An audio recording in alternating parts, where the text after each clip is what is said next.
혹시 우리 이번엔 어떤 주제로 책 골라오기로 했는지 한번 이야기해 주실 수 있나요? 네. 저희 오늘은 딱 이 계절에 맞는 가을이라는 주제로 책을 골라오기로 했었죠. 저희가 이제 지난 거의 공원서가 처음 시작했을 때는 그때 여름이 오고 있을 때라서 여름 주제로 이야기했었었는데 또 이번에는 갑자기 훅 가을이 와가지고 그래서 가을에 대한 책을 저희 골라오기로 했었습니다. 맞아요. 지금 딱 유정님 스타일이 가을 같아요.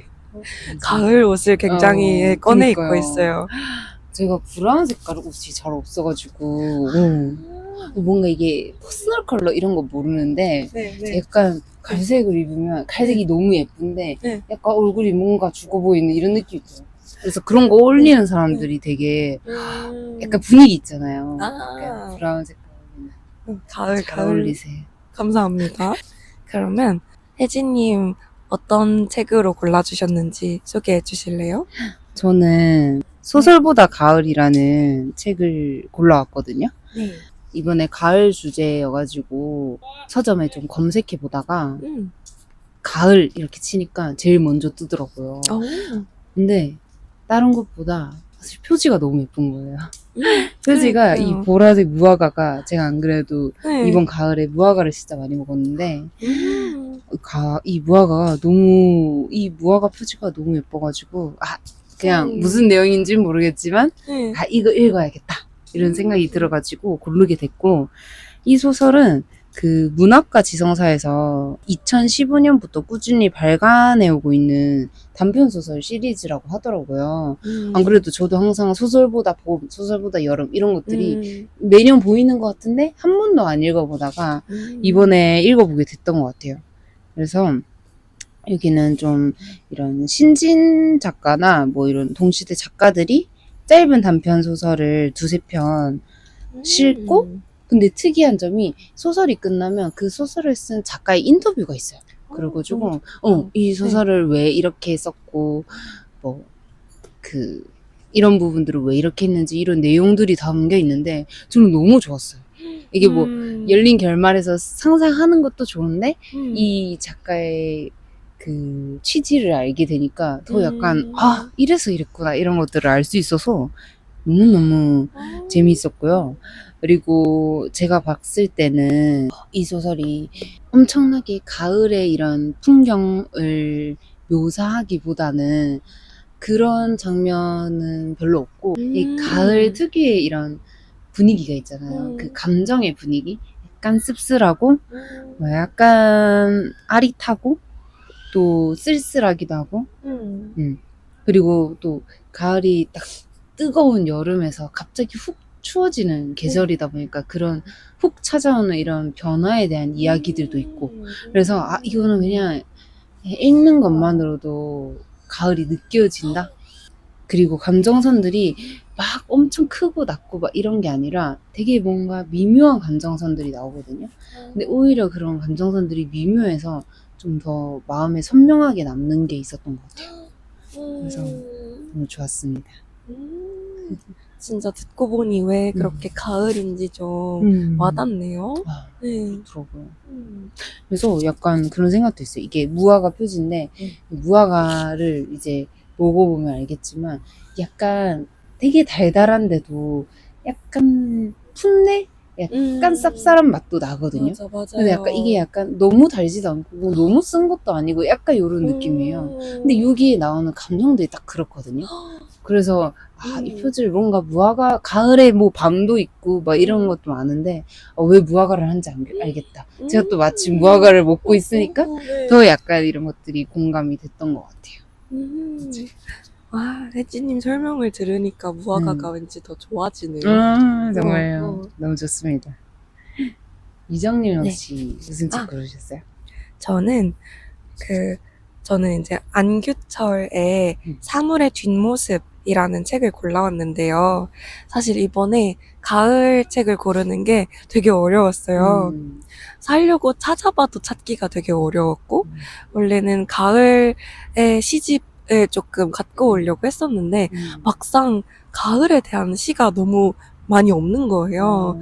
특히 뭔가 여름에 비교를 했을 때에는 가을을 이렇게 전면적으로 다루고 있는 시집이 생각보다 없어서 그래서 어떡하지 이러고 계속 찾다가 이제 제가 원래 제 사서 갖고 있었던 책인데 이게 그 국립현대미술관에서 그 아트샵 옆에 있는 그 책방에서 샀어요. 이 분이 안규철 작가님이 원래는 이제 그러니까 미술을 하시는 분이신데 이제 그림 에세이를 쓰셔서 그 그림 에세이 되게 짧은 에세이들을 모아가지고 이제 이 책으로 만든 거예요. 근데 이제 뭔가 이런 개념 미술을 하다 보니까 사물에 대해서 되게 관심이 많으신 것 같아요. 그래서 이 책의 제목이 이제 사물의 뒷모습이 됐는데 지금 그 국현 서울관에서도 그 안규철 작가님 작품이 전시가 돼 있는데 거기서 이제 만날 수 있는 이 작가님의 작품이 조금 어렵고 좀 낯설어요. 근데 뭔가 뜬금없는 사물이 좀 놓여있는 것 같아서 이게 어떤 의미지? 계속 생각을 하게 되는데 근데 이 에세이에 드러나는 사물에 대한 글이랑 그림은 좀 더 친근하고 가깝게 느껴져요. 이해하기 쉽고. 그래서 이 작가님이 어떤 사물의 뒷모습을 보고 있는지 좀 알 수 있는 것 같고 이런 작은 사물 하나에서도 좀 깊이 있는 생각을 끄집어내는 글이라는 점이 되게 매력적이었어요. 그 전시에 진짜 그 온갖 그 한국의 실험 미술을 하셨던 분들의 작품들이 되게 많이 있어요.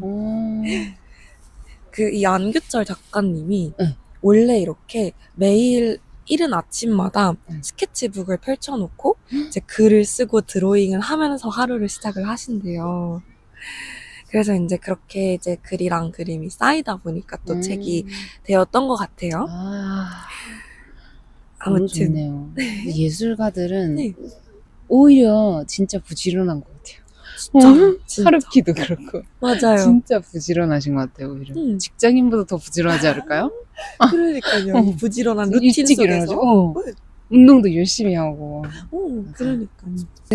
이 책을 딱 펼쳐보는데 이제 우연히 가을에 관련된 문장이 나오는 거예요, 계속. 그래서 딱 그 가을의 감수성이 너무 잘 드러나는 이 소재랑 문장들을 보면서 됐다, 찾았다 이제 이런 생각을 했었어요. 좋네요. 제가 이번에 이 책을 읽으면서 또 유정님이랑 이야기해보고 싶은 내용들을 생각을 해봤는데요. 이제 여기에서 3개의 단편소설이 나오거든요. 그래서 좀 하나의 단편소설에다 하나의 이야기를 나눠보면 좋겠다 이런 생각으로 3가지를 준비했고 그 중에 첫 번째 소설이 히데오라는 소설을 쓴 서장원 작가님이 한 이야기가 있어요. 인터뷰에서. 그게 뭐냐면 좋은 소설은 독자에게 상처를 줄 수 있어야 한다고 생각하는데요 라고 인터뷰에서 이야기를 했거든요.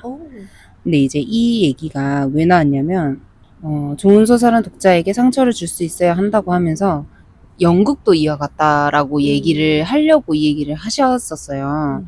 작가님이 그 쓴 히데오라는 소설 속에 연극을 하는 장면이 나오거든요. 근데 이제 연극 도중에 불량 소년이 다른 학생을 때리는 장면이 나와요. 그러면 그 때리는 순간에 이제 그 장치들을 활용해서 그 관객들에게 빛을 쏘거든요. 그래서 어떻게 보면 실제로 그 연극에서도 폭력을 가하면서 독자들한테도 이 청취자들한테도 약간의 폭력을 가하는 그런 장치라고 이야기를 하더라고요. 근데 이제 저는 읽으면서 처음 얘기했던 것처럼 소설도 이야기를 통해 독자에게 상처를 줄 때가 있다라는 생각이 많이 들더라고요. 좀 예를 들어 생각을 해봤을 때 좀 집단 속에서 소외된 주인공을 보면서 나한테도 불안함이나 외로움을 준다든지 그리고 반전의 이야기로 충격이나 배신감, 허망감을 느끼게 한다든지 또 읽는 순간순간 마음이 짓눌리는 느낌을 받는다든가 하는 것들이 있는 것 같아요. 그래서 다양한 상황들이 있을 것 같은데 혹시 유정님에게도 좀 책을 읽다가 이런 상처가 남은 경험이 있는지 되게 궁금했어요. 저는 이 이야기를 들으니까 어떤 소설이 생각이 났었냐면 저는 한강 작가님의 소년이 온다를 읽고 나서 그게 진짜 이렇게 상처이자 좀 트라우마처럼 남았었던 것 같아요. 근데 제가 소설을 읽으면 원래 그 줄거리라고 해야 되나요? 그 인물이나 이 정확한 내용들이 잘 생각이 안 나거든요. 근데 이제 그래서 좀 워낙 몇 년 전에 읽은 거다 보니까 다른 건 잘 생각이 안 나는데 유일하게 기억에 남는 게 그 안에 이런 장면이 나와요. 그러니까 할머니가 이제 그때 이제 소년이 온다의 시대적인 배경이 되는 그 80년의 광주에서 이제 그 자기 손주를 이제 잃게 되는데 근데 할머니의 회상 장면이 나와요. 자기 손주가 엄청 어렸을 때, 뭐 한 5살 이렇게 됐을 때 손을 잡고 걸어가는데 이제 이제 어린 아이니까 뭐 여름이었는데 햇빛이 뜨거워서 이제 할머니는 자꾸 그늘 쪽으로 걸으려고 하고 이 아기는 계속 할머니 손을 끌면서 햇빛 쪽으로 걸어 이 얘기를 하면서 이걸 이제 회상하는 그 할머니의 장면이 소설에 나와요. 네, 제가 진짜 한동안 그 소설에 대해서 이제 설명을 하라고 하면은 딱 그 장면이 생각나서 말을 하는데 진짜 그 햇빛 쪽으로 걸어라는 말을 하면서 맨날 우는 거예요. 맨날 눈물이 나는 거예요. 그 말이 진짜 이런 슬픔, 너무 비극적인 슬픔 속에서 나를 햇빛 쪽으로 걸으라고 했었지를 기억해 낸다는 게 이게 너무 중의적으로 느껴지는 거예요. 되게 삶에 대해서도 햇빛 쪽으로 걸으라는 그런 말처럼 느껴져서 그거를 떠올릴 때마다 진짜 맨날 울었어요. 그게 소설이 일부러 이제 저한테 남을 수 있는 상처를 그거는 나쁜 의미는 아니지만 상처를 줬었던 것 같고 그게 네 그런 감정적인 것들 때문에 사실 소설을 요즘에는 쉽게 못 읽는 것 같아요. 맞아. 네, 너무 제가 이렇게 빠져들게 되니까 그래서 소설을 읽기 좀 힘들어지는 면이 약간 있는 것 같은데 혜진님은 어떠세요? 그런 경험이 있으셨어요? 저는 양기자 작가님 소설인 모순이 생각이 났었거든요. 근데 제가 느꼈던 감정이 좀 충격과 좀 배신감과 좀 동시에 받아들임이었던 것 같아요. 근데 그게 뭐냐면 주인공 안진진이 그 안정적인 직업을 가지면서 계획적으로 사는 나용규라는 남자와 또 좀 불안정적인 직업을 가졌지만 자유롭고 낭만이 있는 그 김장우라는 남자를 두고 되게 고민을 하거든요. 어떤 남자를 만나야 되나. 근데 두 남자의 이제 각각의 장단점이 있거든요. 근데 소설의 이런 전반적으로 보면 좀 안진진이 이제 나영규에 대해서는 이 사람도 너무 계획적이고 너무 무감각하고 근데 김장호는 너무 자유롭고 나를 편안하게 해주고 함께 있을 때 행복하고 뭔가 그 김장호를 선택할 듯한 그거를 거의 한 95% 소설의 그 전반적인 내용으로 흘러가요. 근데 너무 흡입력이 좋아서 이 소설의 제목이 모순이라는 것도 이전째 근데 중간중간에 자꾸 모순의 감정들이 나오거든요.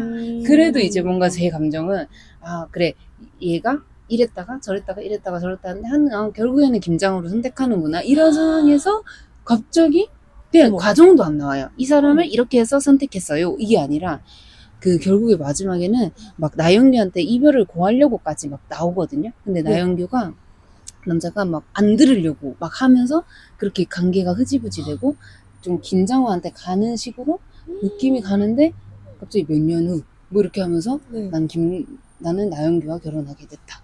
이렇게 된 거예요. 근데 저는 거기서 모르겠어요. 그거를 이제 예상한 사람들도 있겠죠. 뭐 똑똑하고 뭐 이래. 근데 저는 그냥 온몸에 뭔가 소름이 돋는 거예요. 갑자기? 근데 그런 내용은 나와요. 이제 그런 걸 추측을 할 수는 있는데 그 안진님의 과거의 가정 환경을 보면 되게 좀 부유하지 못하고 조금은 가난하고 심지어 이제 친척의 그런 그 엄마의 쌍둥이 언니 그 친척 가정과 또 너무 비교되는 이 경제적으로 그런 상황에서 계속 자라왔고 부모님 아빠도 굉장히 좀 안정적이지 못하고 그러니까 이 그런 모습들이 어쨌든 나영규라는 이 남자한테 채워지는 거예요. 나의 마음은 사실은 김장욱한테 끌리는데 네네. 결국엔 이 현실적인 선택을 하는 그게 너무 현실적인 거예요. 사실 소설에서 그렇게 현실적으로 사실은 나오지 않잖아요. 당연히 조금 낭만적으로 나 그래도 낭만적인 선택을 해 이건데 그냥 결국에는 이 현실적인 선택을 한다는 게 뭔가 충격과 배신도 드는데 그럴 수 있겠다. 좀 받아들여지는 거예요. 원래 그래 이게 인생인 거지. 현실이지. 그래도 현실이지. 그리고 이 사람의 감정이 이만큼이나 복잡하고 이만큼이나 이제 변덕스럽다라는 것들이 부정적으로 느껴지는 게 아니라 그냥 그렇지 하면서 제가 이 모순을 읽었을 때 되게 저의 이 안에 있는 모순들도 많이 돌아왔던 것 같아요. 그러면서 위로를 받았어요.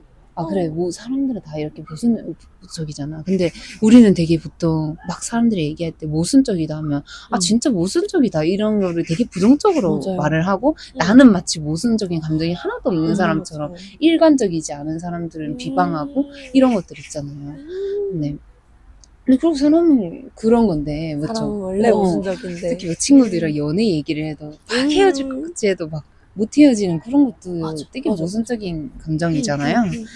뭐 그런 것도 그랬고 또 이제 너무 이미 뭐 소설 내용을 다 얘기해버렸으니까 뭐 또 거기에 또 중요하게 하는 게 안진진의 엄마랑 그 쌍둥이 언니 이모가 되게 대비적으로 이렇게 나오거든요. 그래서 안진진의 엄마는 이제 좀 돈도 잘 못 벌고 이렇게 안정적이지 못한 이 불안정한 이 남자를 만나서 안진진의 아빠를 만나서 되게 불행한 삶을 살고 있다라는 그런 이야기들로 흘러가고 그리고 그 쌍둥이 언니 이모는 되게 좋은 직업도 좋고 긍정적으로 안정적인 남자를 만나서 부유한 가정에서 자녀들도 막 해외로 유학 보내고 이러면서 막 항상 여유롭게 책 읽고 피아노 치고 뭐 이런 얘기들이 나오는데 결국 마지막에는 이모가 자살을 하거든요.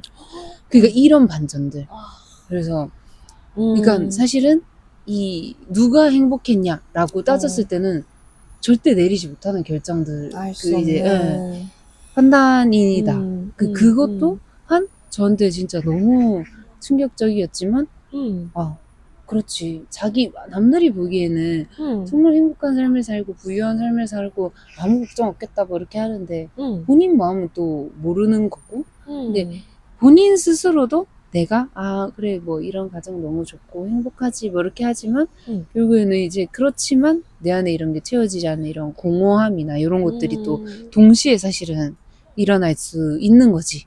그러니까 이런 거를 이 소설을 보면서 정말 많이 느꼈던 것 같아요. 그래서 이게 이런 부분들이 약간 독자들에게 좋은 소설이 왜 독자들에게 상처를 줄 수 있어야 한다라고 하는지 좀 알 것 같다?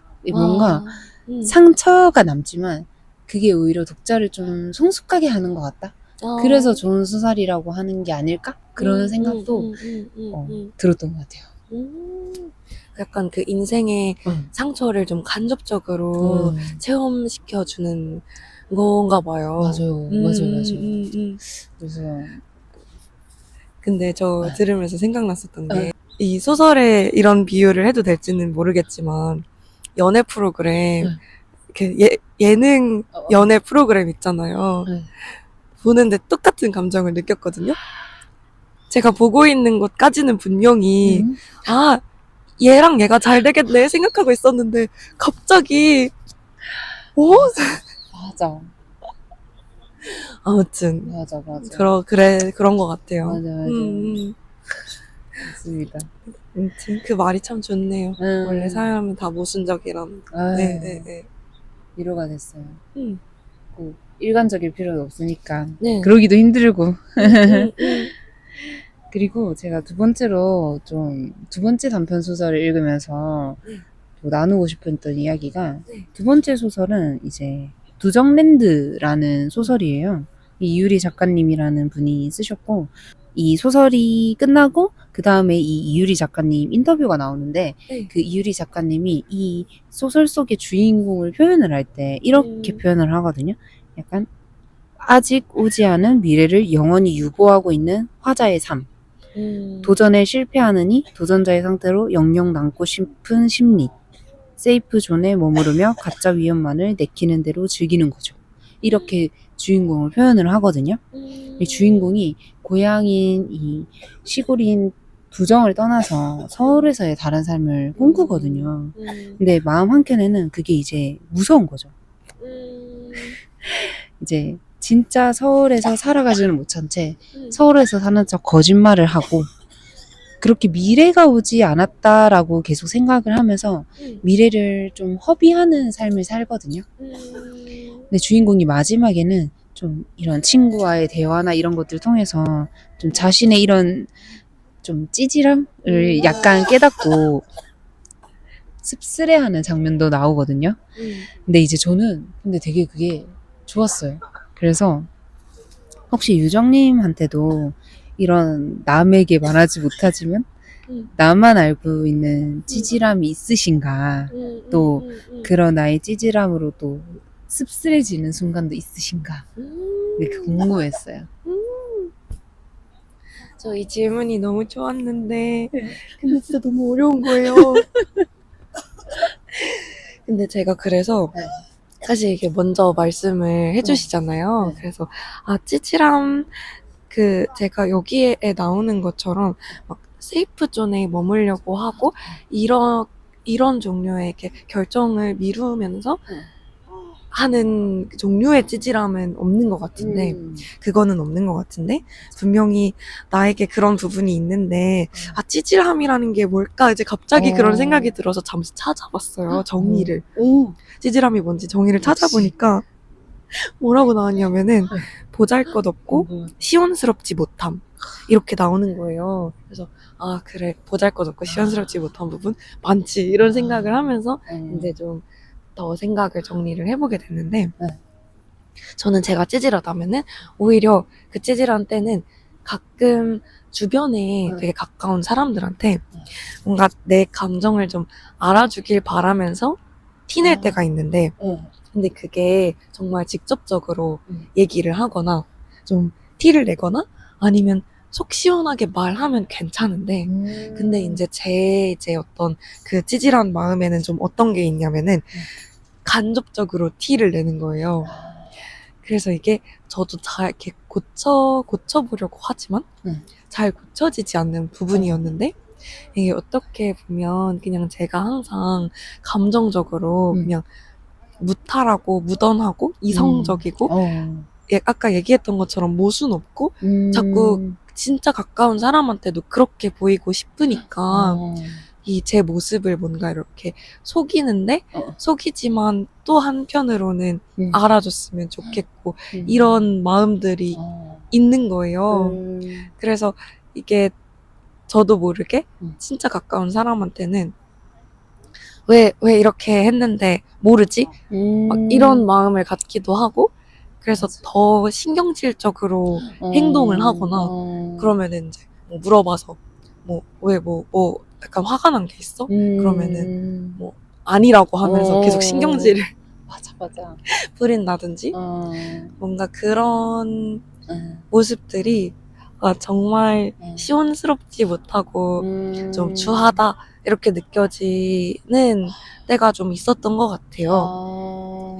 그래서 이제 뭐 진짜 제가 이제 같이 살고 있는 남편한테나 아니면은 막 친한 친구한테 이제 가끔 그게 아예 안 보이는 게 아니니까 너무 간접적으로 이걸 표출하니까 그러지 말고 얘기를 해. 그러니까 너무 수동적으로 표출하는 거죠.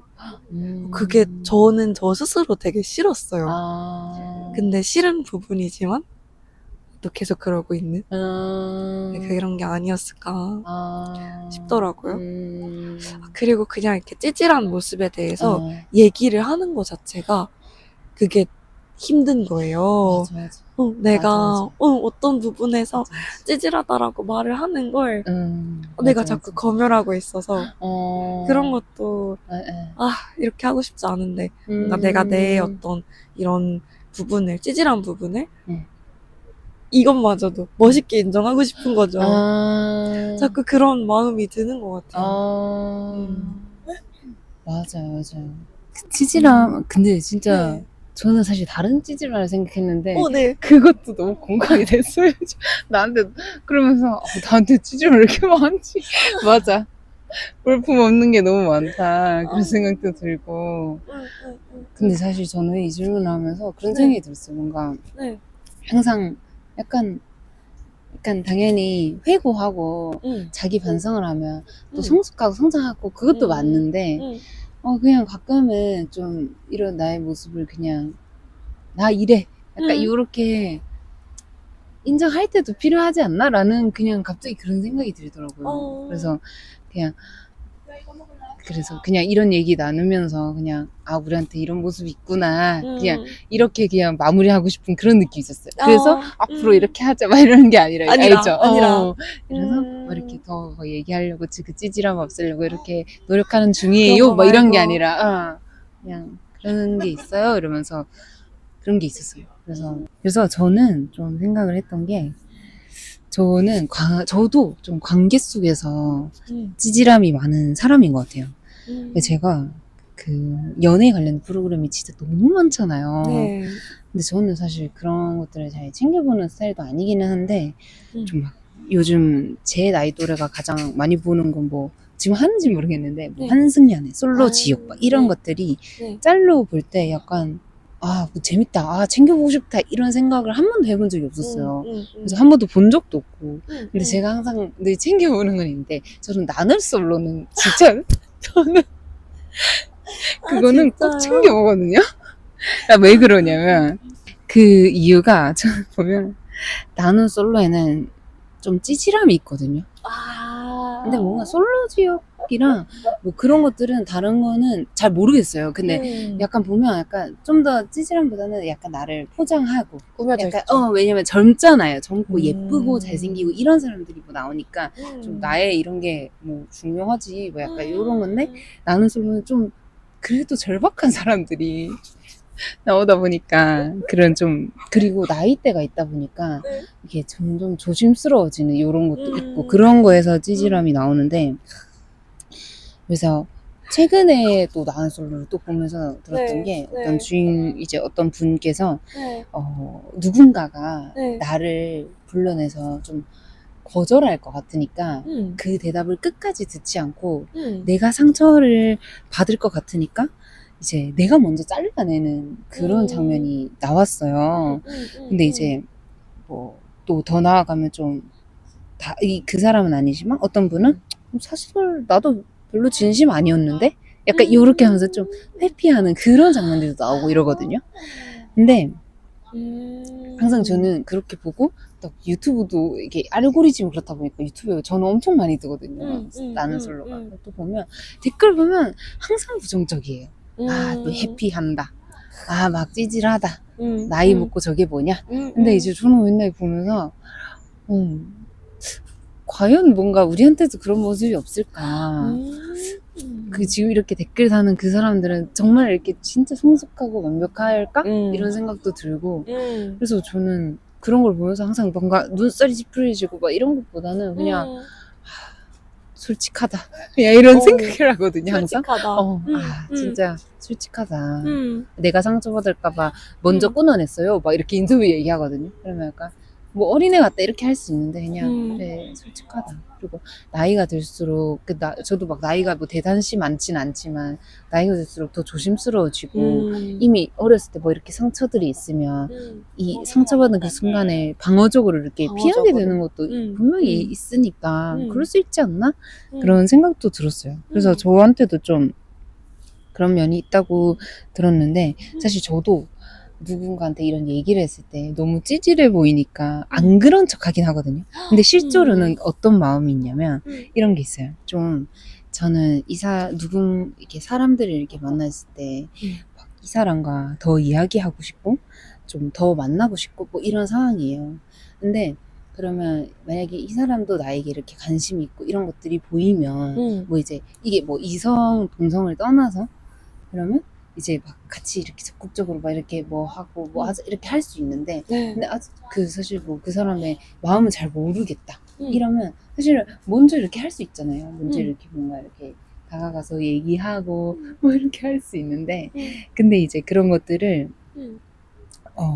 그 사람의 마음을 정확히 모를 때는 저도 한 발자국 물러서는 게 있는 것 같아요. 그러니까 관심은 있고 뭔가 이렇게 하고 싶은데 그러니까 부담을 주고 싶지 않아서 그런 것 같아요. 근데 돌이켜보면 저는 이 모든 감정 중에 부담이라는 감정이 제일 싫은 것 같아요. 그래서 저도 누군가가 막 이렇게 하다가 저는 별로 관심이 없는 상대가 뭐 이렇게 와서 뭐 이렇게 계속 이렇게 친하게 지내려 하고 뭐 이렇게 계속 뭐 이렇게 만나려 하고 이러면 되게 부담스럽거든요. 그게 그냥 가볍게 이렇게 만나는 그게 잘 안 되는 그런 거예요.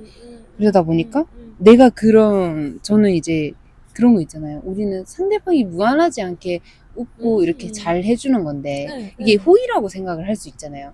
이 사람도 나에게 관심이 있고 호감이 있고 이렇게 생각할 수 있잖아요. 그러다 보니까 그러고 착각을 해서 이렇게 다가오면 부담스럽고 그럴 때가 있으니까 나도 누군가한테 그런 존재가 될 수 있잖아요. 이 사람이 아무리 좀 이렇게 지금 이렇게 좋게 이렇게 해도 뭔가 그래도 속으로는 부담스러워 할 수 있지 않나? 그런 마음에 좀 다가가지 못하는 그런 것들도 있는 것 같아요. 그래서 부담스럽게 만드는 일은 하지 말자. 일만 하지 말자. 약간 이런 마음으로. 근데 그러다가 그 찌질함이 씁쓸해지는 순간이 뭐냐면 오히려 이제 시간이 지나서 진짜 이 사람이 나한테 관심이 없었어요. 그러면 역시 내가 다가가지 않길 잘했어. 약간 이렇게 생각하는데 오히려 알고 보니까 이 사람도 나랑 같은 마음이었던 거. 그러면 나중에 돼서 막 이렇게 잘 되고 이러면 너무 좋은데 한편으로는 그냥 나 뭔가 이렇게 그냥 그때 이렇게 좀 이렇게 먼저 이렇게 해서 좀 더 가까워질 수 있었는데 이렇게 찌질했지? 이러면서 막 그런 생각을 하면서 그런 순간에 항상 좀 씁쓸해지는 것 같다. 그런 생각도 드는 것 같아요.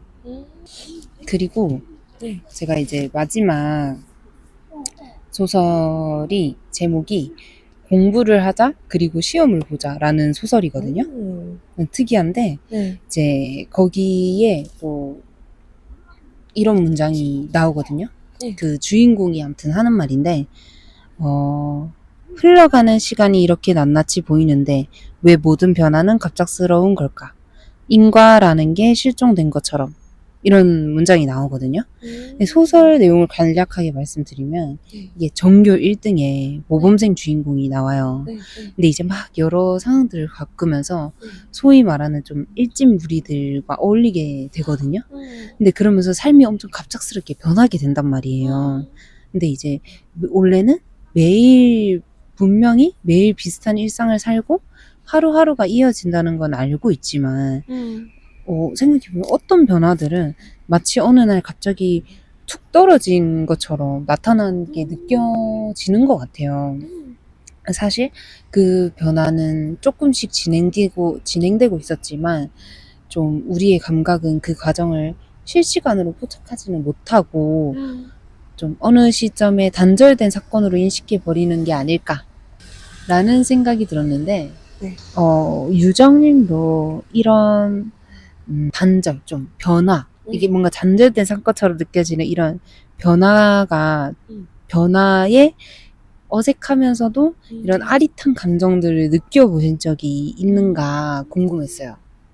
진짜 말씀하신 대로 변화가 그렇게 갑작스럽게 와 있는 때가 있는 것 같은데 저는 사실 이게 그래서 소설의 내용이 어떻게 되는지는 모르겠지만 저는 약간 그래도 부정적인 것보다는 긍정적인 쪽으로 변화를 이야기하자면 뭔가 저는 그런 게 생각이 났어요.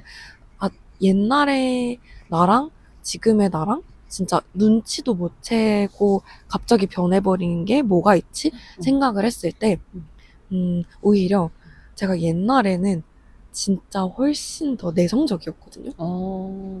엄청 내성적이어서 그 이제 막 초등학생 이럴 때는 진짜 말을 잘 안 해가지고 말을 너무 안 하는 그 아이였었고 어린이였었고 이제 그렇게 커가면서도 이제 거의 고등학교 될 때까지 뭔가 친구 관계가 되게 어려웠어요.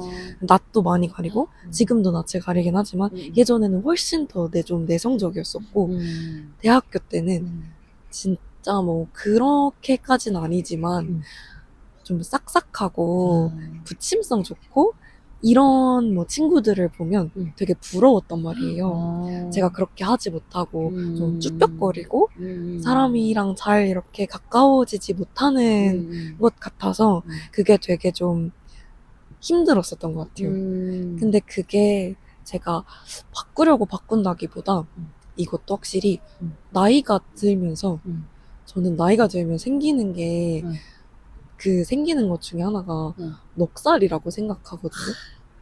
맞아. 갑자기 최근에 그 말이 좀 생각이 났는데 그냥 제가 눈치채지 못하게 어느 순간 넉살이 생겨 있는 거예요.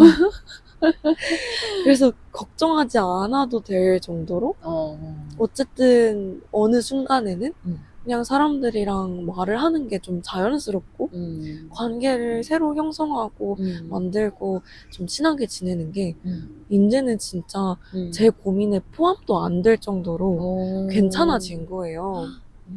근데 그래서 이게 어떻게 보면은 진짜 좋은 쪽으로의 변화인데 이런 걸 생각하면 좀 어렸을 때 나한테 너무 걱정하지 말라는 이야기를 하고 싶은 거죠. 이제 어느 순간 그게 사라지고 변하기도 하니까. 그래서 그런 모습들? 좀 어렸을 때의 이렇게 쭈뼛거리고 힘들어 했었던 모습들이 지금은 진짜 좀 사라져 있다. 그런 데서 저는 좀 어른이 된 것 같은 느낌을 받기도 하고요. 네, 그런 것 같아요. 막 네. 굳이 막 엄청난 노력을 한 것도 아닌데 맞죠? 네. 신경 네. 쓰고 이런 것도 아닌데. 맞아요. 막 일부러 노력해서 내가 변하려고 막 애쓰면서 이제 이렇게 난 다른 사람이 될 거야. 나는 이렇지 않은 사람이 될 거야라고 생각을 한 게 아니라 오히려 그냥 좀 자연스러운 변화였었던 것 같아요. 저는 눈치채지도 못할 정도의 점진적인 그게 오히려 막 스트레스를 받아서 나는 일부러 더 외향적인 사람을 만나고 이런 식으로 저를 바꾸려고 했으면 오히려 더 힘들었을 것 같아요. 맞아. 더 바뀌기 어려웠을 것 같고 네, 저한테 맞는 사람들을 만나면서 오히려 극복이 된 부분이었을 수도 있고 이렇게 자연스럽게 변할 때가 있죠. 특히 나이가 들면서 넉살이 생긴다라는 네. 그것도 너무 이해가 되는 것 같고. 그쵸. 맞아. 저만 그런 게 아니라 제 맞아. 친구들도 주변에 다 생겨있어요. 진짜로. 아, 그래요? 뭔가 그런 느낌이 있지 않으세요? 맞아요. 뻔뻔함이 네. 생겨요. 좀 이제 뻔뻔함도 생겨요. 약간 막 어렸을 때는 혼자 뭐 못하고 이랬는데 지금 뭐 그게 뭐야. 그냥 맞아. 그런 게 있는 것 같아요. 저는 좀 웃길 수 있는데 제가 제가 최근에 한 5, 6년 동안 늘 긴 머리였다가 이번에 약간 중단발로 잘랐거든요. 네. 근데 사실 그날 미용실을 가면서 좀 제가 항상 늘 하는 게 그냥 긴 머리를 유지하면서 제가 곱슬이 심해가지고 한 3개월에 한 번씩 뿌리 매직하고 머리 너무 길면 조금 그냥 자르고 근데 늘 긴 머리는 유지하고 이랬었거든요. 근데 그 이유가 항상 그 미용사 선생님들도 막 대화하고 뭐 이럴 때면 뭐 이제 머리 자르고 싶은 생각 있어요? 뭐 이렇게 하면 근데 뭐 자르면 가볍고 뭐 이렇게 하는데 좀 나이 들어 볼 것 같아서 막 이런 말을 많이 했었어요. 근데 실제로도 그렇게 좀 생각하기도 했고 좀 약간 이상할 것 같다라는 생각도 하기도 했고 뭔가 그래서 그런 얘기를 많이 했었는데 그래서 그날도 이제 머리 하려고 예약해서 이렇게 가는데 근데 이제 날씨가 너무 좋은 거예요. 네. 하늘도 너무 쾌청하고 새파랗고 막 이렇게 하고 그리고 이제 그 동네가 경기도여가지고 그 버스도 한적하고 네. 그 동네도 그냥 한적하고 모든 게 좀 한없이 좀 가벼워지는 그런 날이었거든요. 근데 갑자기 그 가다 보니까 거의 미용실 도착할 쯤에 그냥 머리를 자를까? 이런 생각이 갑자기 들었어요. 그래서 그 머리를 해주신 선생님도 그 제 머리를 거의 지금 서울 처음 와서부터 한 2년 동안 계속 와 주신 분인데 제가 늘 긴 머리를 하는 걸 아시니까 진짜 괜찮겠냐고 막 이렇게 물어보셨거든요. 근데 이제 살짝 고민을 하다가 그냥 뭐 이렇게 잘라주세요 이러면서 이렇게 잘랐거든요. 네. 근데 아니나 다를까 약간 딱 집에 와서 거울을 보는데 나이가 들어 보이는 것 같더라고요. 그래서 그냥 스스로 그래서 이제 근데 그게 되게 괜히 잘랐다 막 후회하고 뭐 이런 것보다는 그냥 좀 속 시원하다 약간 이런 생각도 들더라고요. 그래서 머리를 계속 자르고 싶었는데 이제 못 잘랐던 게 사실은 뭔가 그 나이가 들어 보인다 이것도 사실 다른 이런 외부의 시선을 신경 쓰기 때문에 사실 그런 생각을 하는 거잖아요. 나만 생각하면 뭐 나이가 들어 보이든 말든 뭐 상관없는데. 근데 그 제가 항상 생각을 하는 게 늘 좀 이웃들에게 피해가 되지 않는 선에서 내가 하고 싶은 걸 하고 싶다. 하면서 살고 싶다. 라는 마음을 늘 그런 말들을 많이 하고 생각을 하면서 사실 머리에서는 늘 거기에서 막혀 있는 그런 것들이 제가 그래서 항상 답답했나 봐요. 그런 것들이. 그런 저의 이런 갇혀 있는 것에서 가벼워지고 싶다. 뭔가 하나하나 삶의 이런 영역 하나하나에서 가벼워지고 싶다. 이런 생각이 들었었는데 그러다 보니까 어느 날 이제 그 머리를 하러 갈 때 그런 생각을 늘 가지고 있다 보니까 머리를 자르러 갈 때도 약간 이것도 그냥 이제 가볍게 날려버려야겠다. 이런 생각을 했던 것 같아요. 그래서 사실 뭐 그날 이제 좋은 날씨와 좋은 기분과 이런 것도 있었지만 좀 그런 것들이 쌓여서 그런 게 되지 않았을까? 이런 생각이 들었고 좀 그런 생각이 들었어요. 약간 변화를 결국 일으킨 이제 마지막 작은 사건은 이제 성냥개비 같이 불을 붙이는 건데 그러니까 장작은 이미 늘 쌓여 있었던 그런 생각이 드는 거예요. 장작을 내가 불을 태울 준비를 계속 하고는 있었는데 근데 이제 결국 불은 못 태우고 있다가 결국 그 변화를 일으킨 작은 사건이 이제 불을 붙인 건데 그러다 보니까 약간 갑자기 변화가 엄청 크게 느껴지는데 사실은 이제 삶에 계속 장작은 쌓여가 있었지 않나 그런 생각을 이 질문을 생각하면서 들었던 것 같아요. 머리를 자르면서 갑자기 많은 의미 부여를 진짜. 혜진님 얘기 중에 전 그것도 네. 좋았던 게 그 이웃에게 방해가 되지 않는 선에서 하는 노래 아세요? 당연하죠. 거기서 이제 좋더라고요. 근데 브로콜리 그게 너마저인가? 브로콜리 너마저. 맞아. 사실 노래 제목이 거기서 끝나잖아요. 네. 방해가 되지 않는 선에서. 맞아. 이렇게 끝났는데 근데 혜진님이 그 뒤에 방해가 되지 않는 선에서 하고 싶은 거를 다 한다고 말씀을 하시니까 갑자기 저는 되게 의미가 좀 새롭게 느껴진 것 같아요. 너무 좋은데요? 저도요. 네. 맞아요. 혜진님, 저도 이제 이 책을, 이 사물의 뒷모습이라는 책을 읽으면서 혜진님한테 좀 나눠보고 싶었었던 이야기들이 있는데요. 네. 여기서 제가 딱 발견했었던 가을에 대한 문장이 이거였어요. 오늘 아침 서늘해진 가을바람에 흩날리는 나뭇잎들을 보면서 그렇다면 나는 이 바람에게서 무엇을 배울 수 있을지 생각해 보았다. 그리고 때때로 소용돌이치는 마음을 다시 잔잔하게 가라앉히는 법을 배울 수 있을지 생각해 보았다. 그래서 이 말을 딱 보면서 진짜 가을을 감각하는 게 좀 저는 아침인 편인 것 같아요. 뭔가 어느 순간 서늘해진 그 아침 바람을 느꼈을 때 되게 가을이 왔네? 이 생각을 저도 모르게 하게 되는 것 같고 그리고 좀 이 선선하다라는 말, 이 표현 자체가 가을을 좀 제일 잘 표현해주는 표현어인 것 같아요. 그래서 좀 이렇게 좀 성큼 다가온 가을을 시원한 온도의 바람과 공기로 느끼게 되는데 또 더 나아가서 이 작가님이 이 바람으로부터 무엇을 배울 수 있을지 생각하니까 제가 그걸 보면서 바람이 되는 이런 내용이 나오거든요. 바람이 되는 법, 바람처럼 사라지는 법. 사물을 쓰다듬고 움직이게 하는 법, 그리고 마음을 잔잔하게 가라앉히는 법. 이렇게 작가님이 바람으로부터 무엇을 배울 수 있을까에 대한 이야기를 하시는데요. 혜진님은 좀 가을이 온 걸 어떻게 감각하시는지 좀 궁금했어요. 그리고 이렇게 작가님처럼 가을 바람으로부터는 무엇을 배우고 싶으신지 이런 것도 물어보고 싶었어요.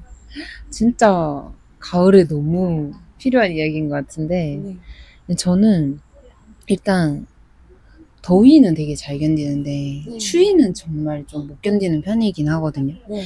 그래서 아마 제가 여름에서 가을로 넘어가는 이 공기의 변화를 가장 민감하게 여기는 사람이 아닐까 네. 그런 생각도 들고 또 주변을 보면 가장 먼저 긴팔을 입는 사람이기도 하지 않을까 그런 생각도 하는 것 같아요. 좀 그렇게 단순하게 가을이 온 것을 느끼기도 하고요. 네. 또 저도 산책을 되게 많이 하니까 아침이든 밤이든 산책길에 눈에 띄게 늘어난 사람들을 보면서도 가을이 왔구나 그런 생각도 많이 들게 하는 것 같아요. 또 제가 거의 매일 가는 채소 과일 가게가 있거든요. 거기서 갑자기 무화과가 한 박스씩 잔뜩 쌓여 있는 와. 게 그런 걸 봤을 때도 네. 아 진짜 가을이구나 이런 생각을 하게 된 것 같아요. 무화과가 좀 수분이 많고 껍질이 얇아서 금방 상해버린다고 하더라고요. 그래서 진짜 짧은 시기에 반짝 가성비 좋게 맛있는 무화과를 사 먹을 수 있대요. 그래서 이번에 무화과를 진짜 잔뜩 먹었는데 아 진짜 무화과가 이렇게 맛있는지 몰랐어요. 왜냐하면 항상 좀 카페에서 무화과 곁들인 뭔가 그 디저트라든지 무화과 들어간 뭐 빵이라든지 사실 그렇게 좀 많이 먹었지 생 무화과를 이렇게 많이 먹은 적이 없었던 것 같은데 그래서 그 생으로 먹으니까 진짜 이 무화과 특유의 풋내랑 꽃향이랑 이런 게 너무 좋은 거예요. 그래서 이제 무화과를 보면서 이제 가을이 왔다라는 거를 좀 많이 느끼는 것 같아요. 가을이 초가을에 좀 나오다 보니까 그리고 좀 바람에 대해서도 생각을 많이 해봤는데 이렇게 저는 바람이 뭔가 하나의 이런 한 곳에 머무르지 않고 흐르는 법 이거를 좀 배우고 싶다라는 생각을 좀 해봤어요. 왜냐하면 저는 좀 어떤 감정이나 상황에 너무 오래 머무르는 좀 스스로 붙잡아 두는 경우가 많은 것 같아요. 그래서 그렇게 뭐 깊이가 생기고 성숙해지고 이러면 좋은데 가끔은 저를 너무 갉아먹는 그럴 때가 있는 것 같고 하루를 망칠 때도 있고 이러니까 그래서 좀 가을 바람처럼 좀 그냥 스쳐 지나가야 하는 것들은 좀 흘려보내고 필요한 곳에서는 또 잠시 머물고 또 자연스럽게 또 다음으로 나가고 뭐 좀 그런 것들이 흘러가는 게 억지로 있는 게 아니라 그냥 부드럽게 흘려보내는 그런 힘? 그런 것들을 좀 갖고 싶다. 그래서 그냥 예를 들어 누군가 생각 없이 던진 말에 너무 오래 생각을 하거나 좀 내 힘으로 바꿀 수 없는 것들에 전전긍긍하거나 그런 것들을 좀 날려버리고 바람처럼 그냥 자연스럽게 흘려보내고 싶다. 그런 생각을 좀 했던 것 같아요. 이정님은 좀 네. 어떻게 생각해 보셨어요? 저는 가을을 약간 어떻게 감각했었냐면은 일단은 긴 팔과 긴 바지로 느꼈어요. 저도 이제 그 온도 변화에 되게 예민한 편이거든요. 그냥 모든 종류의 온도 변화에 예민해서 진짜 여름에도 에어컨 때문에 항상 이렇게 얇은 셔츠를 좀 챙기고 다니고 그리고 이제 가을이 오거나 이 기온이 이렇게 딱 변화할 때 되게 빨리 몸이 먼저 느끼고 그 옷이 좀 달라지는 편이에요. 그리고 진짜 비염이 심하다 보니까 확실히 좀 이런 걸 느끼기도 하고 근데 제가 이렇게 얇은 긴 팔을 입었을 때 그 긴 소매가 닿는 그 촉감이 너무 좋은 거예요. 그래서 그런 긴 소매를 딱 입었을 때 이렇게 손 거의 팔목까지 닿는 이 약간 면의 촉감? 이런 것들이 아 진짜 가을이 왔네? 이런 마음을 좀 느끼게 했었던 것 같고 그래서 이 아침에도 항상 날씨를 좀 확인하고 이제 옷을 고르는데 그래서 이제 옷을 고를 때 조금 아 이제 가을이 됐으니까 이거를 꺼내 입을 때가 되었네 라고 이제 옷을 꺼내게 되는데 이제 그때 또 드는 좀 계절이 바뀌는 걸 감각하는 새로운 마음이 있는 것 같고 그리고 이제 그렇게 옷을 바꿔 입고 아침에 집을 나서면 훅 이 선선한 공기가 느껴지면서 이제 밤에 나갔을 때에도 좀 이 마음이 좀 가볍다 이런 마음을 많이 느꼈었던 것 같아요. 그래서 이제 그 바람이 뭔가 혜진님이 말씀하신 것처럼 마음을 가볍게 만들고 무엇이든지 다 흘려보내는 게 되게 거기서부터 배울 수 있는 게 많다고 생각했어요. 어떤 거든 결국엔 다 지나가잖아요. 모든 사건도 제 감정도 이게 다 지나가기 마련인데 다 흘러간다, 다 지나간다 이런 말을 이 바람을 감각할 때 확실히 좀 깨달을 수 있는 것 같아요. 제가 그거랑 관련해서 또 생각나는 노래가 3호선 매봉역이라는 노래가 있어요. 거기 이제 그 빈지노 님이 나오는 피처링한 그런 노래인데 거기에 이렇게 그냥 약간 인생을 이렇게 허심탄회하게 되돌아보면서 다 흘러가 결국엔 다 지나가 이런 가사가 반복적으로 나오거든요. 제가 그걸 들으면 좀 마음이 되게 좋아지더라고요. 내가 지금 힘들게 생각하고 있는 모든 것들이 결국에는 진짜 무조건 모든 건 무조건 다 지나가게 되어 있구나 이런 생각이 드는 것 같아요. 근데 그 말이 진짜 위로가 될 때가 많은 것 같아요. 그리고 제가 이런 문장도 발견을 했어요. 네. 귀뚜라미에 대한 이야기였는데 귀뚜라미는 슬픈 것도 아니고 우는 것도 아니다. 우리가 서글프고 우리가 울고 싶어서 우리 대신에 그들이 우는 것이다. 가을이 온 것이다. 이런 문장이 있었는데 이제 가을 밤이면 귀뚜라미 소리가 들리기 시작하잖아요. 근데 이제 이 작가님이 귀뚜라미가 운다고 표현하는 걸 좀 이상하게 느껴요. 이제 귀뚜라미가 전력을 다해서 생명을 다해서 소리를 내고 있는데 이 행위가 어떻게 우는 것일 수 있겠냐라고 이야기를 하시거든요. 그래서 이 귀뚜라미가 운다고 생각하는 게 그냥 단지 사람이 울고 싶기 때문이라고 이야기해요. 그래서 뭔가 이제 가을밤에 이렇게 귀뚜라미가 우는 게 우리가 왜 우는지는 알 수 없지만 근데 우리가 종종 우리의 감정을 다른 무언가에 투영한다는 거는 알 수 있는 것 같아요. 맞아요. 그래서 이제 혜진님은 이렇게 자신의 감정을 다른 생물이나 또 다른 무언가에 좀 투영해 본 적이 있는지 궁금했어요. 저는 이런 상상을 너무 좋아하긴 하거든요. 최근에는 제가 이제 김밥 싸는 취미를 이제 가지기 시작을 했어요. 네.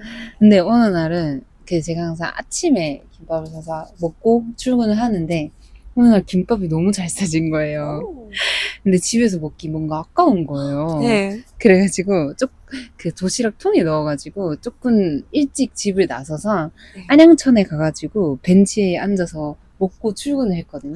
근데 이제 그는 이제 엄청 기분이 좋았는데 그 가는 길에 계단을 이렇게 올라가는데 그 계단이 이렇게 난간이 있잖아요. 근데 그 계단 난간에 진짜 작은 근데 샛노란 꽃 한 송이가 이렇게 뿅 이렇게 튀어나와 있는 거예요. 근데 그게 되게 그냥 뭐 사실은 평소 같았으면 그냥 꽃이네 이러고 그냥 이렇게 넘어갔을 텐데 제가 또 기분이 좋으니까 약간 인사를 하는 것 같은 거예요. 너무 귀여워서 약간 안녕 이러면서 인사하고 있는 느낌이 들더라고요. 네. 그래서 막 사진 찍고 이랬었는데 확실히 제가 기분이 좋으니까 약간 그런 것도 그렇게 느껴지지 않았나? 그런 생각도 들고, 그리고 이제 저는 밤 산책하는 거를 되게 좋아하는데 이제 밤이 되면 이제 강물이 까맣게 변해서 가로등빛이 강물에 비쳐서 막 일렁이잖아요. 네. 근데 그걸 보면서 항상 예쁘다 이러면서 막 이렇게 사진 찍고 이랬었는데, 근데 제가 진짜 얼마 전에 그 친할머니 장례식을 갔다 오고 나서는 어쨌든 감정이 조금 슬프잖아요. 근데 이제 집으로 돌아와서 또 밤 산책을 나갔는데, 근데 이제 그 똑같은 그 일렁이는 밤에 그 까만 강물에 가로등 빛이 일렁이는 걸 보는데 눈물이 나는 거예요. 네. 그래서 이제 그날은 그게 너무 좀 슬퍼 보인다 해야 되나? 약간 우는 것 같은, 눈물 같은 느낌? 그래서 같이 막 그 산책하면서 막 같이 울고 막 그랬었는데, 그런 경험도 하는 걸 보면서도 확실히 저도 이제 모두가 뭐 그럴 수 있지만 저도 저의 이런 기분에 따라서 뭐 이런 생명체라든지 꼭 생명체가 아니더라도 뭐 이런 사물이라든지 그런 것들을 저의 기분을 투영할 때가 있지 않나, 그런 생각을 많이 했던 것 같아요. 좋은데요? 유정님도 혹시 있으세요? 뭐 이런. 저는 사실 제가 이제 저도 산책할 때 어. 이런 나무들을 많이 보거든요. 이렇게 약간 바람에 따라서 이 나뭇잎이 길게 이렇게 휘날리는 네. 이런 나무들을 많이 보게 되는데 얘를 볼 때 이제 제가 기분이 엄청 좋고 네. 즐겁고 신날 때는 이게 되게 춤추는 것처럼 보이는 것 같아요. 맞아. 뭔가 다 신나고 이렇게 맞아. 춤추는 것 같고 이렇게 보이는데 근데 이제 제가 막 뭔가 되게 힘들고 슬플 때는 산책을 또 많이 하게 되는데 걸으면서 좀 이렇게 리프레시를 많이 하게 되는데 근데 그럴 때 이 나무를 보면은 이 나무가 뭔가 이렇게 쓰다듬어 주는 것 같다고 해야 되나? 약간 위로를 해주는 것 같은 느낌이 드는 거예요. 네. 진짜 이렇게 큰 나무가 이렇게 이렇게 뭔가 괜찮아 하면서 쓰다듬는 것 같은 이제 그런 느낌을 좀 받았었던 것 같아요. 그게 사실 그럴 리가 없는데 그럴 수도 있어. 그럴 수도 있나요? 그럴 수도 있겠다. 맞아. 그런 게 있는 것 같아요. 그리고 뭔가 제가 가장 좋을 때는 뭔가 평화로운 풍경? 그러니까 제 마음이 평화롭고 그래서 이 풍경이 평화롭게 보일 때 그런 순간이 좀 제일 좋은 것 같아요. 근데 이제 가만 보면은 이제 이거는 사실 제 마음이 평온하고 잔잔해서 그렇게 보이는 건데 근데 이제 그럴 때 이런 풍경들을 보고 있으면 모든 게 그 자리에 제 자리에 있는 것 같고 평화롭고 잔잔하게 있는 것 같은 거예요.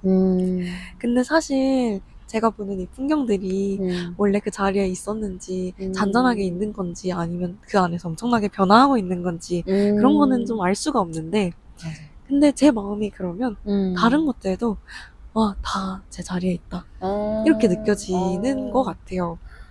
맞아. 너무 공감되는 것 같아요. 그래요? 진짜 산책을 할 때 알 수 네. 있는 것들이지 않을까 이런 생각도 들고. 맞아요. 진짜. 특히 큰 나무들이 진짜 위로가 많이 되는 것 같아요. 그쵸? 우리도 지금 이렇게 그쵸? 앉아 있지만 음. 비도 좀 막아주고 맞아. 이렇게 위로가 되는 아낌없이 주는 나무 맞죠? 우리 어렸을 때 많이 보던 동화책. 그쵸. 나무가 이제 기댈 곳도 주고 쉴 곳도 주고 다 주다가 결국 나중에 밑동까지 노년이 주는. 돼서 맞죠? 맞아요. 앉을 자리 노년이 되어서 누가 만들으셨는지 정말. 그러니까 우리가 나무 되게 큰 나무에 대해서 그런 걸 느끼는 것 같아요. 맞아. 또 왜 막 되게 그런 마을 같은데 몇백 년 된 나무 있으면 맞아. 거의 약간 이렇게 고민 상담도 하고 이렇게 거의 신처럼 모시잖아요. 맞아. 그게 괜히 그런 게 아닌 것 같아요. 다 그렇게 느끼나 봐요. 그런가 봐. 저는 진짜 약간 산책을 하다 보면 계속 그런 생각을 해요. 진짜 엉뚱한 생각인데 약간 이런 생명체들의 말하는 거를 들을 수 있으면 좋겠다 이런 거 있잖아요. 나무든지 뭐 외가리라든지 뭐 까칠하든지 이런 거 있잖아요. 너무 궁금한 것 같아요.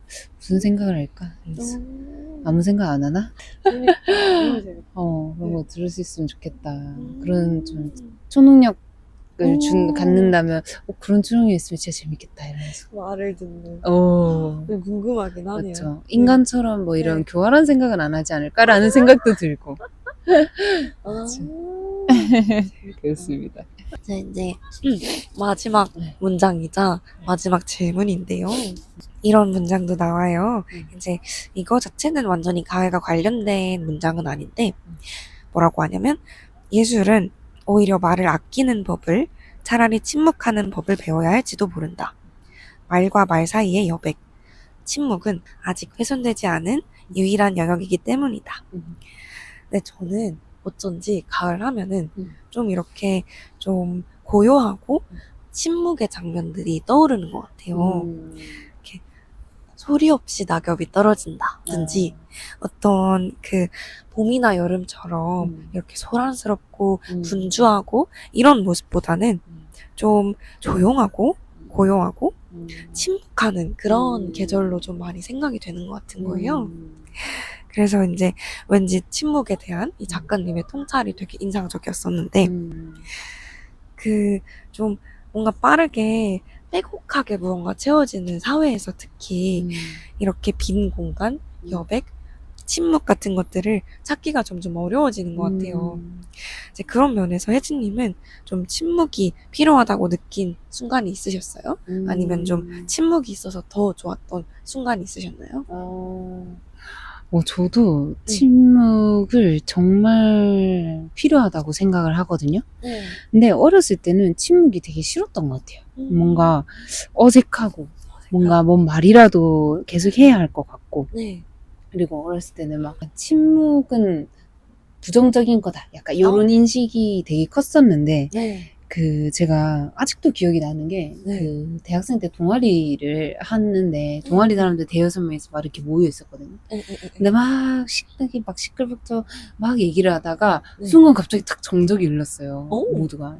근데 그러다 보니까 딱 정적이 흐르고 다들 약간 방금 침묵 뭐였냐 뭐 이렇게 웃기다 뭐 이러면서 하는데 근데 어떤 사람이 이렇게 얘기를 하는 거예요. 나는 정적이 필요하다고 생각을 한다. 그 시간이 상대방이 말하기를 기다려주는 시간이라고 생각한다. 라고 하는데 저는 그 순간이 진짜 기억에 많이 남고 평생 기억에 나올 것 같은데 그러면서 약간 침묵에 대해서 정의를 새롭게 했던 것 같아요. 그래서 맞구나. 침묵이 상대방이 말할 시간을 기다려주는 시간인 거구나. 배려의 시간이구나. 그런 생각을 했던 것 같아요. 그래서 진짜 그래서 이제는 예전에 저처럼 침묵을 못 견디고 막 계속 말해야 되고 이런 압박감을 가진 사람과 있다 보면 진짜 좀 피곤함을 느끼는 것 같기도 해요. 네, 오히려. 그래서 그 침묵이 좋았었을 때도 좋았던 순간도 생각해보면 좀 저는 개인적으로 누군가랑 대화를 할 때 그 사람들의 말의 양이 비슷해야 된다고 생각을 많이 하거든요. 보통 사람들은 외향적인 사람들은 말을 하는 걸 되게 좋아하고 내성적인 사람들은 말하는 걸 별로 안 좋아한다. 좀 보편적인 인식들이 막 있잖아요. 근데 제가 예전에 사실 내성적인 사람입니다라는 책을 읽었었거든요. 아주 예전에. 근데 거기서 내성적인 사람들은 사실 선택적 수다쟁이다 라고 얘기를 했었어요. 근데 그래서 그러니까 사실 말을 하기 싫어하는 사람은 없다라는 걸 그때 그걸 보면서 깨달았었던 것 같고 그래서 막 저도 대화를 할 때 막 엄청나게 막 대화의 그 양의 수치를 분석하고 막 이러진 않는데 그래도 뭔가 계속 느낌적으로 자꾸 생각을 하게 되는 것 같아요. 둘이 있든 셋이 있든 넷이 있든 내가 얼만큼 뭔가 얘기했지? 저 사람은 얼만큼 얘기했고 우리가 약간 좀 이렇게 적당히 서로 골고루 말을 하면서 대화를 하고 있나? 자꾸 그런 생각을 하게 되는 것 같아요. 그래서 너무 말을 못하는 사람이 있으면 그냥 괜히 신경 쓰이기도 하고 그래서 좀 침묵이 좋은 순간이 그래서 뭐냐면 만약에 딱 침묵이 딱 일어났을 때 그냥 순간적으로 말을 못했던 이야기를 못 들어본 사람이 있으면 그 사람한테 이렇게 질문을 할 수 있어서 좋은 것 같아요. 침묵을 약간 기회로 너는 어떻게 생각해? 약간 이렇게 물어보고 그 사람이 또 말하고 나도 그 사람 이야기를 들을 수 있어서 좋고 진짜. 그런 생각을 많이 하는 것 같아요. 근데 맞아. 좀 상황을 봐가면서 해야겠죠. 진짜 말하기 싫은 사람도 있을 수 있으니까 그런 사람한테 굳이 물어봐가지고 피곤하게 하면 안 되잖아요. 그래가지고 그쵸. 그게 아니라면 너무 한 사람이 말을 너무 많이 해서 전체적으로 좀 피곤하거나 불편한 상황들이 없으면 좋겠다. 라고 생각했는데 네. 세이그분이 이게 되게 평화주의자 인프제 특징인 것 같다라는 맞아. 평화로웠으면 좋겠다. 맞아. 그런가? 갑자기 그것까지 또 생각을 해봤어요. 너무 공감되고 음. 그리고 저는 그래서 이게 혜진님 말이 너무 공감 가는 게 저번에도 저희 아마 했었던 이야기였던 것 같은데 맞아. 인터뷰할 때 마가 뜨는 걸 기다려야 된다라는 이야기를 진짜 들었었거든요. 그 마가 뜨는 순간을 인터뷰어가 못 기다리면은 이게 뭔가 생각을 하고 말할 기회를 주지 않는 거라는 거예요. 조금 뭔가 어색하고 약간 그런 기류가 있어도 좀 이렇게 기다리는 거죠. 그게 진짜 맞는 말인 것 같아요. 맞네요. 인터뷰에서도 그게 진짜 필요한가 보다. 필요한 기술이라고 하더라고요. 그리고 저는 또 그 비슷하게 그 침묵에 대해서 들었던 떠올랐었던 경험이 있는데 저는 바다를 볼 때 침묵이 진짜 좋은 그 관람 방식인 것 같아요.